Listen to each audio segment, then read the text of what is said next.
Fellas, we need to have a talk. We need to have a hard talk and sit down and look the truth in the eye and stop pretending. One of the biggest topics I'm seeing in the Call of Duty world right now is Blackout needs to be free to play. It just has to be. We have to save Call of Duty. If it's not, then Call of Duty will fail and surely it will die for good this time. There's wild claims of this going around the internet based on nothing but emotion. And I get it. I completely get it. It's easy to get emotional about something that you love so much. But going off emotions and feelings and not having any hard actual statistical evidence not only makes you look stupid, it makes it just look like you're shouting into the void like an idiot. Kind of makes you look like, say, this person.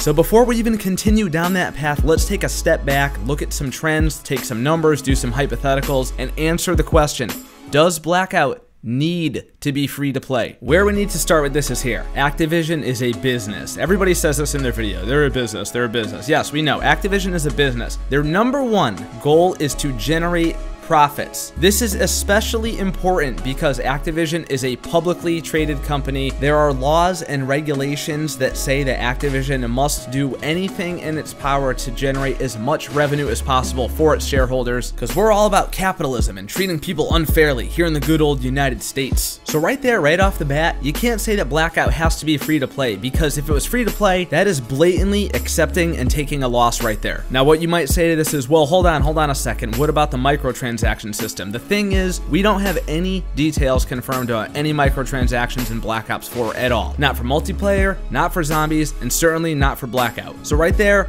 argument null and void, period. You can't go off assumptions, especially in business. When you assume, you make an ass out of you and me. Now, if more information comes out about this later down the road and it is confirmed that there is going to be some kind of microtransaction system similar to Fortnite, then you can make the argument, but for now, you just can't do it. Now let's take a look at the trend in Call of Duty sales. This is of January 2018.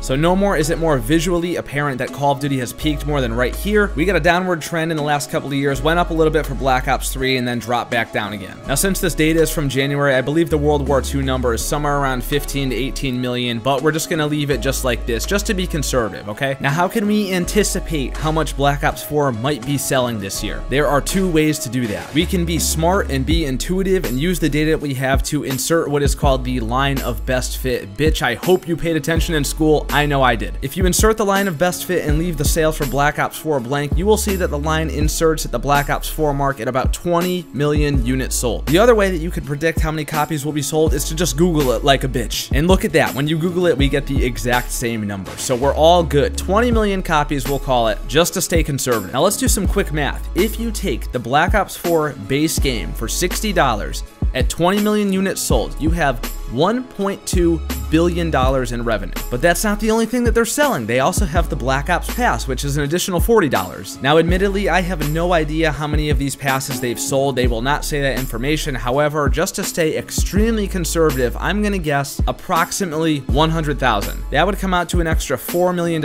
in revenue, bringing the grand total revenue from Black Ops 4 sales alone to approximately $1,204 million.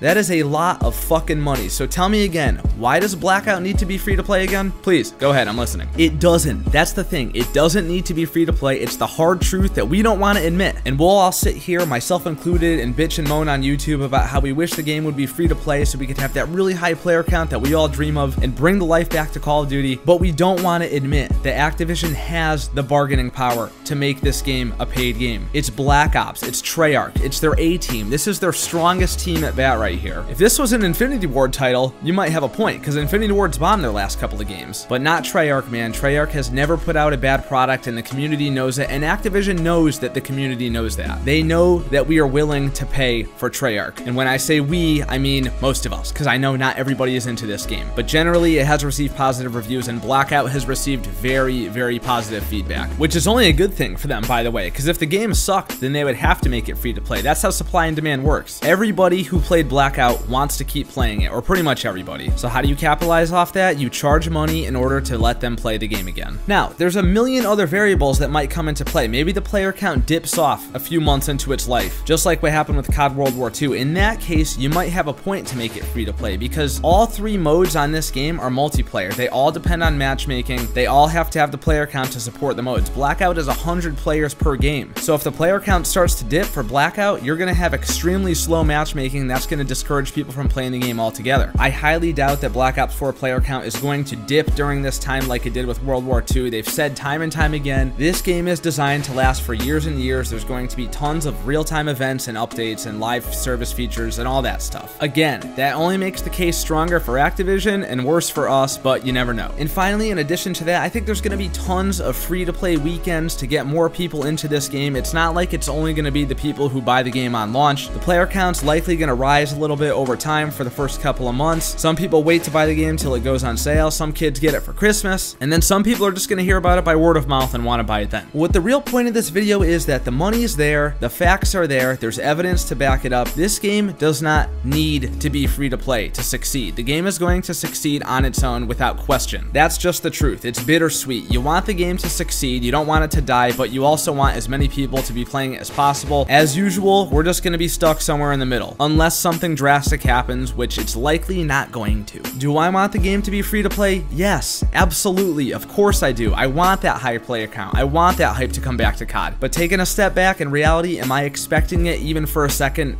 No, absolutely not. So that's it, guys. That is the hard truth. I figured I just had to come out and say this because I've seen so much of the opposite going around on YouTube. It's easy to get carried away with this shit because it's Call of Duty and we love Call of Duty. We want it to succeed, but in reality, things are just different. I would like to know what you guys think down in the comments below. Do you agree, disagree? Do you think I'm a fucking moron or do you think I'm a genius? As usual, I'm eager to see what you guys say and we will get a discussion going down in the comments below. Guys, thank you so much for watching the video. If you enjoyed it, remember to leave a thumbs up. Subscribe to this channel for more content like this and follow me on Twitter, links down below, and I will see you all in the next video.